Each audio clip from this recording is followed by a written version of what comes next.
ഇനി നമ്മൾക്ക് കുറച്ച് ക്വസ്റ്റ്യൻസ് ചെയ്യാം. അപ്പൊ ഇത് മനസ്സിലാവും. നിങ്ങൾ റെസ്പോണ്ട് ചെയ്യണേ. ഹലോ, ഞാൻ ക്വസ്റ്റ്യൻസ് ചോദിക്കുന്നതിനനുസരിച്ച് ഇനി നിങ്ങൾ റെസ്പോണ്ട് ചെയ്യണം. ഒന്നാമത്തത്,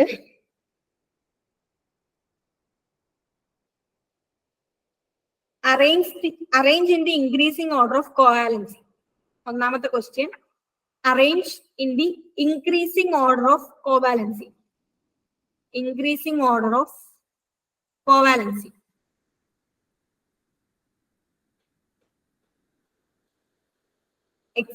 Compounds ഏതാന്ന് വെച്ചാ NaF, NaCl, NaBr and NaI. Sodium fluoride, chloride, bromide, iodide. അതിനെ ഇൻക്രീസിംഗ് ഓർഡർ ഓഫ് കോവാലൻസിയിൽ അറേഞ്ച് ചെയ്യണം. പറഞ്ഞോ, ഏതായിരിക്കും ഓർഡർ? നിങ്ങൾ റെസ്പോണ്ട് ചെയ്യുന്നതിനെ ഞാൻ ചോദിച്ചുകൊണ്ടിരിക്കും, ഞാനായി പറയാൻ പോകില്ല. Increasing order of covalency among these systems. Order പറഞ്ഞില്ലെങ്കിലും ഇതിൽ ഏതായിരിക്കും ഏറ്റവും കൂടുതൽ കോവാലൻസി കാണിക്കുന്നത്? അതെങ്കിലും പറയാം.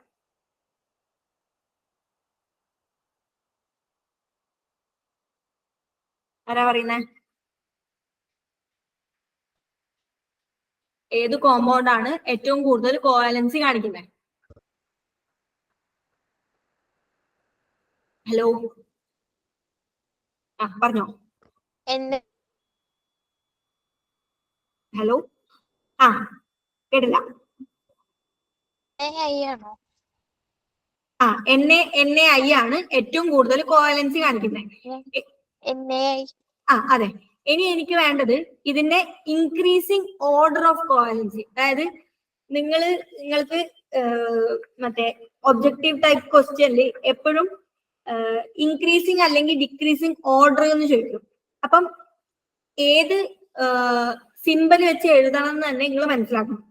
അതായത് ഒരു സാധനത്തിന്റെ ഇൻക്രീസിംഗ് ഓർഡർ ചോദിച്ചാൽ ഏറ്റവും ചെറുത് വേണം ആദ്യം എഴുതാൻ. ഓക്കെ, അപ്പം NaI ഏറ്റവും കൂടുതൽ കോവാലൻസി കാണിക്കുന്നു. അതിന്റെ റീസൺ എന്താ? റീസൺ വേറെ ആരെങ്കിലും പറഞ്ഞേ? NaI ഏറ്റവും കൂടുതൽ കോവാലൻസി കാണിക്കാനുള്ള reason?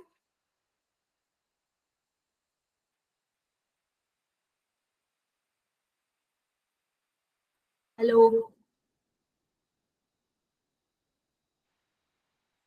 High charge and large size of anion. അതെ, അയഡൈഡ് ആണ് ഇതിലെ ലാർജ് സൈസുള്ള ആനിയോൺ. കാറ്റയോൺ എന്ന് പറയുന്നത് കോമൺ ആണ്. അപ്പൊ ആനിയോണിന്റെ സൈസിനെ മാത്രം കൺസിഡർ ചെയ്താൽ മതി ഈ ഓർഡർ അറിയാൻ വേണ്ടിയിട്ട്. അപ്പോ ഏറ്റവും കുറവുള്ളത് വേണം ആദ്യം എഴുതാൻ. When the question is about increasing order. Okay, അപ്പൊ ഇതിന്റെ answer NaF less than NaCl less than NaBr less than NaI. Okay, ഇങ്ങനെ തന്നെ എഴുതിയാലേ ഇതിന്റെ ആൻസർ കറക്റ്റ് ആയി വരുന്നുള്ളൂ. അതായത് ഈ സിമ്പിള് ഇങ്ങനെ തന്നെ വേണം. അതായത് ഇൻക്രീസിംഗ് ഓർഡർ എന്ന് വെക്കുമ്പോൾ ഏറ്റവും ചെറുത് ആദ്യം എഴുതണം, ഏറ്റവും വലുത് അവസാനം എഴുതണം. ലെസ് ദാൻ എന്നുള്ള സിമ്പിൾ വെച്ചാണ് എഴുതേണ്ടത്. ഓക്കെ, ഒരു ജനറൽ ആയിട്ടുള്ള കാര്യം പറഞ്ഞതാ. ഇനി അടുത്ത question same increasing order of covalency തന്നെ among LiF, NaF, KF, RBF, CSF. Okay, increasing order of covalency among these compounds. പറഞ്ഞോ, ഏതാ ഇതിലെ ഹയസ്റ്റ് കോവാലൻസി കാണിക്കുക?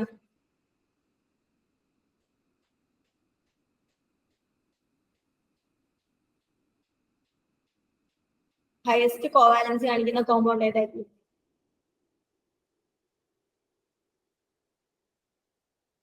ഇവിടെ നമ്മൾ മനസ്സിലാക്കുക ആനയോൺ സെയിം ആണ്. അപ്പൊ നമ്മൾ കാറ്റോണിക് എഫക്ട് മാത്രം കൺസിഡർ ചെയ്താൽ മതി. ഇനി പറഞ്ഞു ഏതാ ഹയസ്റ്റ് കോവാലൻസി കാണിക്കുന്ന കോമ്പൗണ്ട്? RBF.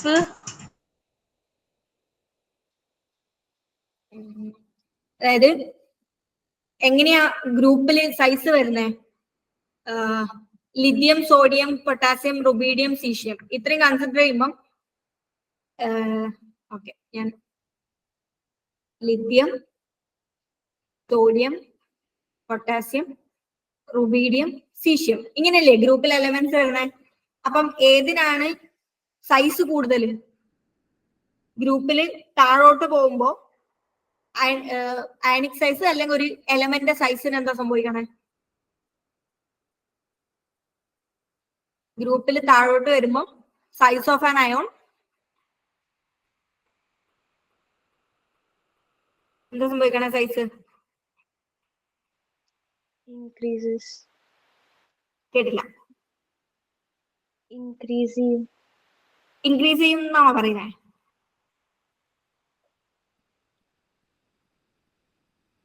നിങ്ങളിങ്ങനെ മിണ്ടാതിരിക്കല്ലോ കേട്ടോ. തെറ്റാണെങ്കിൽ തെറ്റ് പറഞ്ഞു.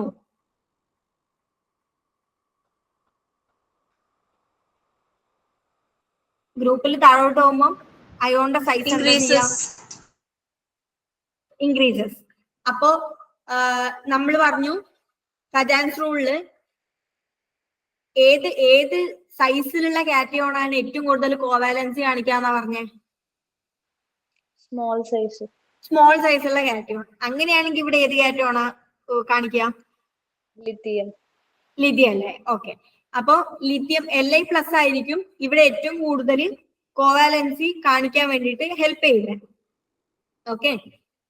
അങ്ങനെയാണെങ്കിൽ ഈ ഒരു കോമ്പൗണ്ട്സിനെ ഏത് രീതിയിൽ നമ്മൾ ഇൻക്രീസിങ് ഓർഡറിൽ എഴുതും?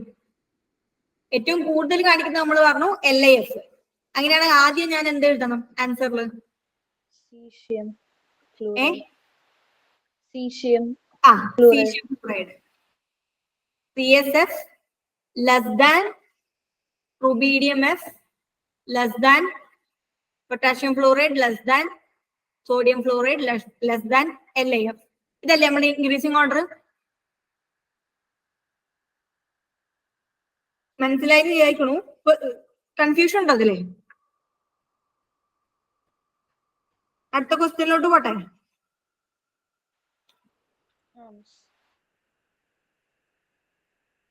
ഓക്കെ എന്ന് വിചാരിക്കണു. അടുത്ത question beryllium sulphate BeSO4, magnesium sulfate MgSO4,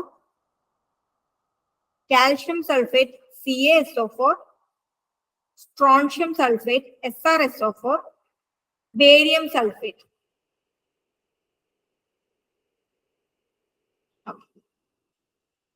Barium sulfate BaSO4. ഇതില് increasing order of covalence പറഞ്ഞോ?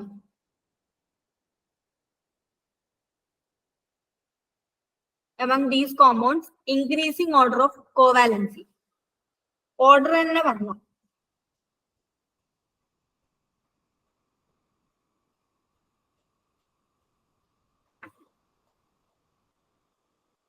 പറഞ്ഞോ ആരെങ്കിലും?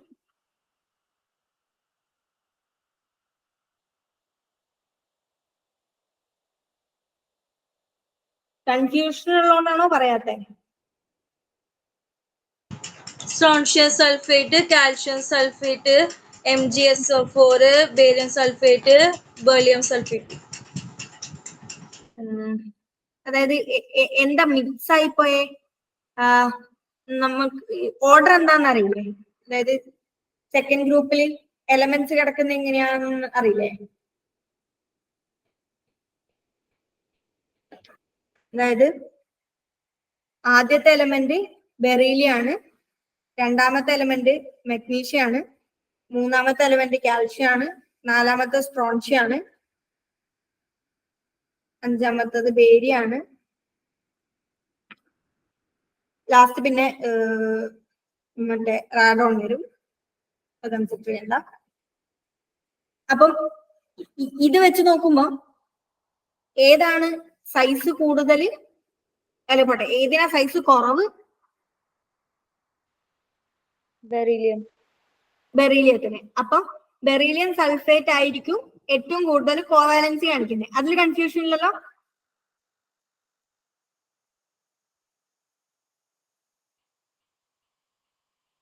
അങ്ങനെയാണെങ്കിൽ barium sulphate less than strontium sulphate less than calcium sulphate less than magnesium sulphate less than beryllium sulphate. ഞാൻ പറയുന്നു ഇതാണ് order എന്ന്. ആർക്കെങ്കിലും കൺഫ്യൂഷൻ ഉണ്ടോ? എതിരഭിപ്രായ കൺഫ്യൂഷൻ ഉണ്ടോ?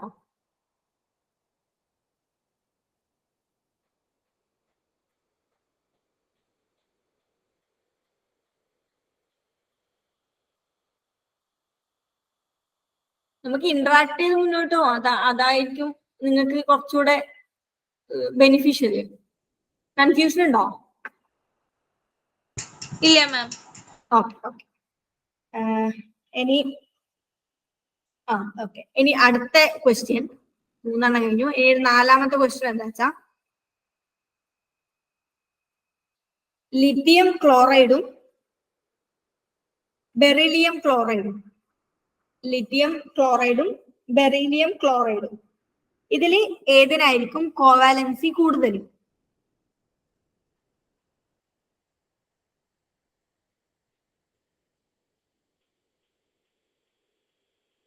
ഉള്ള ഫസ്റ്റ് പോയിന്റ് ഓർക്കണം. ഒന്ന് ഹൈ ചാർജ്, വേറൊന്ന് സ്മോളർ സൈസ് ഓഫ് കാറ്റയോൺ. ഇവിടെ ഏതിനായിരിക്കും കോവാലൻസി കൂടുതൽ? Lithium chloride. ലിഥിയത്തിന്റെ ചാർജ് എന്താ? അല്ല, beryllium chloride. ആയിക്കോട്ടെ. ലിഥിയത്തിന്റെ ചാർജ് Li+, ഇവിടെ ക്ലോറിൻ്റെത് Cl-. ഇവിടെ ബെറീലിയത്തിന്റെ ചാർജ് 2+, ക്ലോറിൻ 2Cl-. ഇതല്ലേ ഇതിന്റെ ഇൻഡിവിജ്വൽ അയോൺസ്? കൺഫ്യൂഷൻ ഇല്ലല്ലോ ആ കാര്യത്തില്? അപ്പോ ലിഥിയം എന്ന് പറയുന്നത് +1ഉം ബെറീലിയം എന്ന് പറയുന്നത് 2+ഉം ആയതുകൊണ്ട് എന്തായാലും ഹൈ ചാർജ് ബെറീലിയത്തിനായിരിക്കും.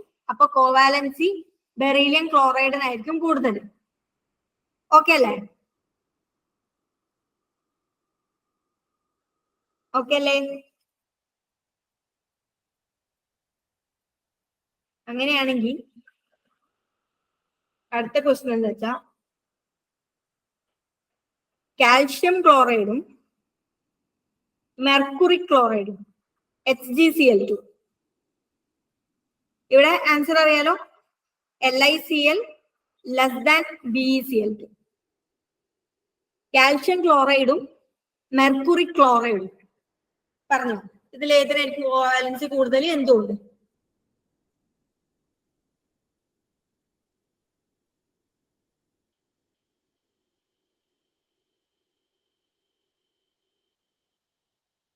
മെർക്കുറി പീരിയോഡിക് ടേബിളിൽ എവിടെയാ? മെർക്കുറി ക്ലോറൈഡ് അല്ലേ? മെർക്കുറി ക്ലോറൈഡിനാണ് കോവാലൻസി കൂടുതൽ. എന്താ കാരണം? നോബിൾ ഗ്യാസിന്റെ സംഭവം ഏതായിരുന്നു? ഒന്നുകൂടെ പറയോ? സിഎല്ലിന് മറ്റേ നോബിൾ ഗ്യാസിന്റെ ഒരു സംഭവം ഉണ്ടാവില്ലേ? Cl-ന് മെർക്കുറിയില് D ഇലക്ട്രോൺസ് ഉണ്ട്, അല്ലെങ്കിൽ D ഓർബിറ്റൽ ഉണ്ട്. കാൽഷ്യത്തിലുള്ളത് Sഉം Pയും മാത്രമാണ്. അതിൽ D ഇലക്ട്രോൺസ് നമ്മൾ പറഞ്ഞു, അതിന് പുവർ ഷീൽഡിങ് എഫക്റ്റ് ആണ് ഉള്ളത്. അപ്പൊ കാറ്റോണിന്റെ അടുത്തേക്ക് ആനിയോൺ വരും. അതായത് ഇപ്പൊ കാൽഷ്യത്തിനെയും ക്ലോറിൻ അപ്രോച്ച് ചെയ്യുന്നു, ക്ലോറിൻ കാൽഷ്യത്തിനെ അപ്രോച്ച് ചെയ്യുന്നു, ക്ലോറിൻ മെർക്കുറിനെ അപ്രോച്ച് ചെയ്യുന്നു. ഓക്കെ, ആ കേസില് ക്ലോറിൻ മെർക്കുറിയിൽ അപ്രോച്ച് ചെയ്യുന്ന സമയത്ത് മെർക്കുറി ആയിട്ട് കുറച്ചുകൂടെ അടുത്തോട്ട് വരും. കാരണം അതിലുള്ള ഡി ഓർബിറ്റല്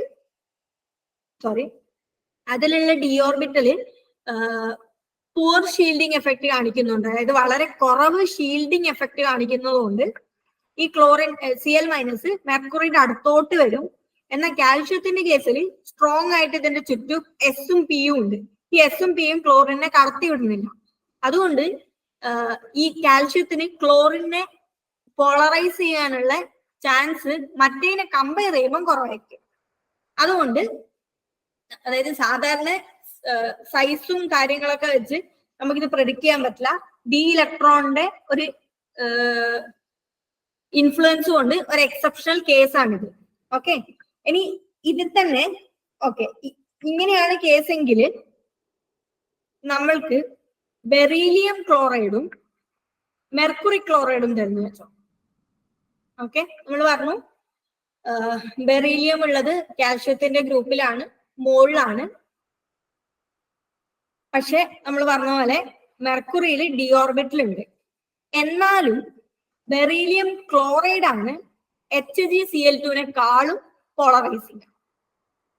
ഓക്കെ, അതായത് മെർക്കുറി ഡി ഇലക്ട്രോണിലുണ്ട്, എക്സെപ്ഷണൽ കേസായിട്ട് കാൽഷ്യത്തിനേക്കാളും കൂടുതൽ കാണിക്കും, പക്ഷെ ബെറീലിയത്തിനേക്കാളും കുറവേ കാണിക്കും.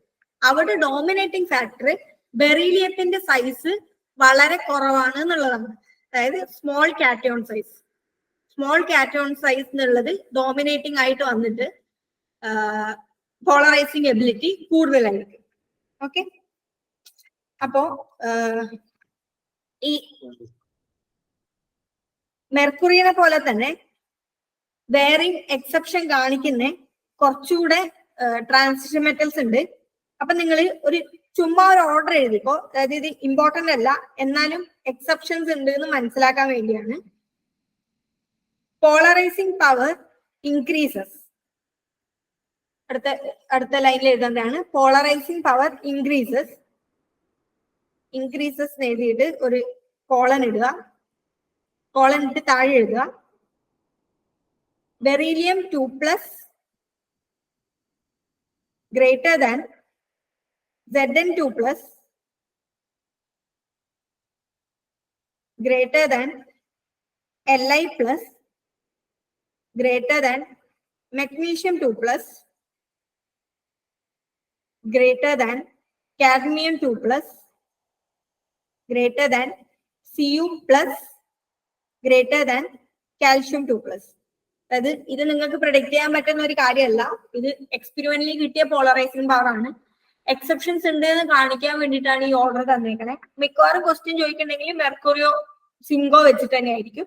പക്ഷെ ഇവിടെ നമ്മൾ മനസ്സിലാക്കേണ്ടത് മെർക്കുറി ബെറീലിയത്തിന്റെ കാൽഷ്യത്തിന്റെയും ഇടയെ കിടക്കുകയാണ്.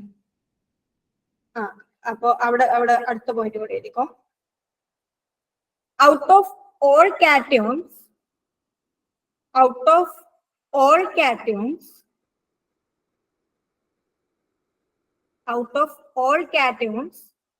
beryllium 2+ has highest polarizing power.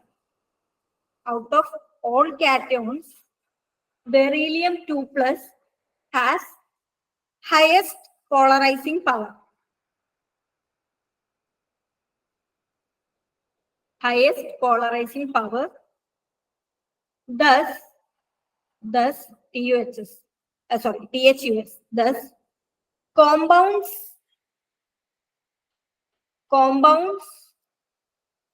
formed by Be2+, compounds formed by Be2+ have highest covalent character. Thus compounds formed by Be2+ have highest covalent character. എഴുതിയോ? Highest covalent character. ക്ലിയർ അല്ലേ? ഡൗട്ട് വല്ലതും ഉണ്ടോ?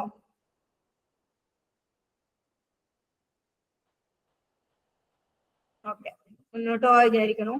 ഇനി അടുത്ത example BeSO4ഉം BeCl2. ഇതിൽ ഏതിനായിരിക്കും covalency കൂടുതൽ? BeSO4 വലുതാണോ? BeSO4 BeCl2. BeSO4 BeCl2 ഏതിനായിരിക്കും covalency കൂടുതൽ? ആരാ പറയുന്നേ?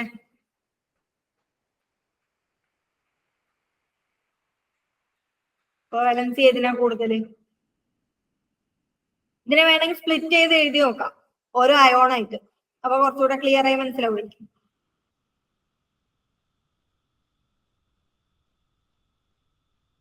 പറഞ്ഞോ.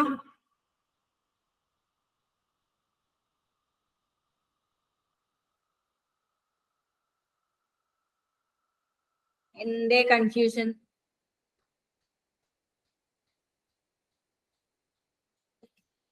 ബിഇ അയോൺ ഇതിൽ ഏത് ഫോമിലുള്ള? ബിഇന്റെ ചാർജ് ഇതിൽ എന്താ? രണ്ട് കോമ്പൗണ്ട്സിലും ബെറിലിയത്തിന്റെ ചാർജ് എന്താ?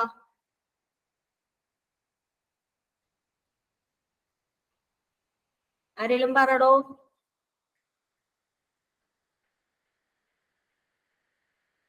ബെറിലിയത്തിന്റെ ചാർജ് എന്താ? നിങ്ങൾ മറ്റാള് പറയുന്ന വെച്ച് വെയിറ്റ് ചെയ്യണം. നിങ്ങൾ പറഞ്ഞോ? ആരെങ്കിലും പറഞ്ഞോ? 2 ആണ്. ആ 2+. ഓക്കെ.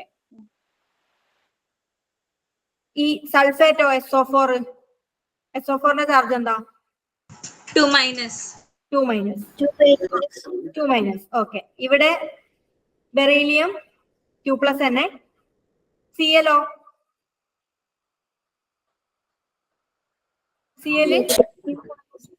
Cl-. അപ്പം ഏത് ആനയോൺ? കാറ്റയോൺ കോമൺ ആണ്, അപ്പൊ നമ്മൾ കൺസിഡർ ചെയ്യണ്ട.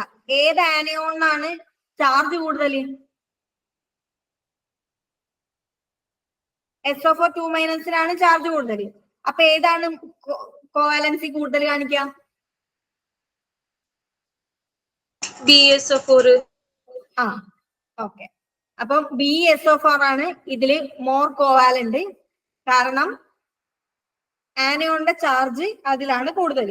ഓക്കെ. അപ്പം ഈ ഫജാൻസ് റൂളിന്റെ 3 റൂളും കൃത്യമായിട്ട് മനസ്സിലാക്കണം. അതിലെ എക്സാമ്പിൾസും കൃത്യമായിട്ട് തിരിച്ചറിയണം. കാരണം ഇവിടുന്ന് ക്വസ്റ്റ്യൻ വരാൻ ചാൻസ് ഉണ്ട്. ഓക്കെ. ഇനി അടുത്ത ടോപ്പിക് എന്താ വെച്ചാ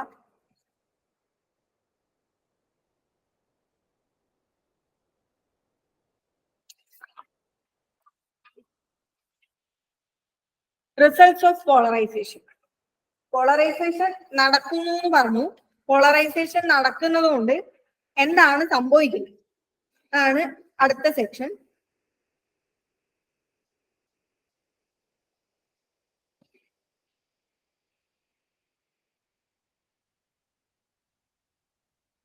റിസൾട്ട്സ് ഓഫ് പോളറൈസേഷൻ.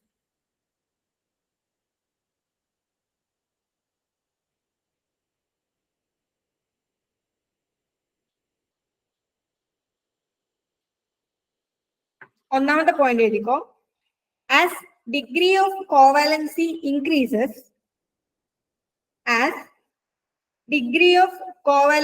increases,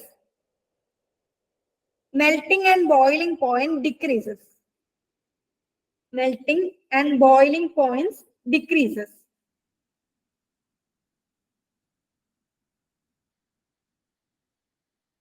അതായത് നമ്മള് അയണിക് ബോണ്ടിന്റെ തുടക്കത്തിലെ മനസ്സിലാക്കിയ കാര്യമാണ്.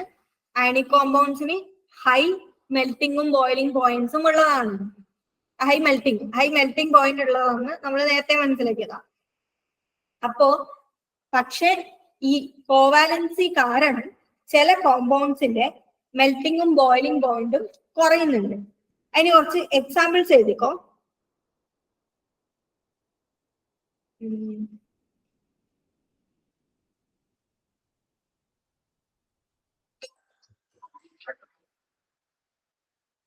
എക്സാമ്പിൾസ് എഴുതിക്കോ.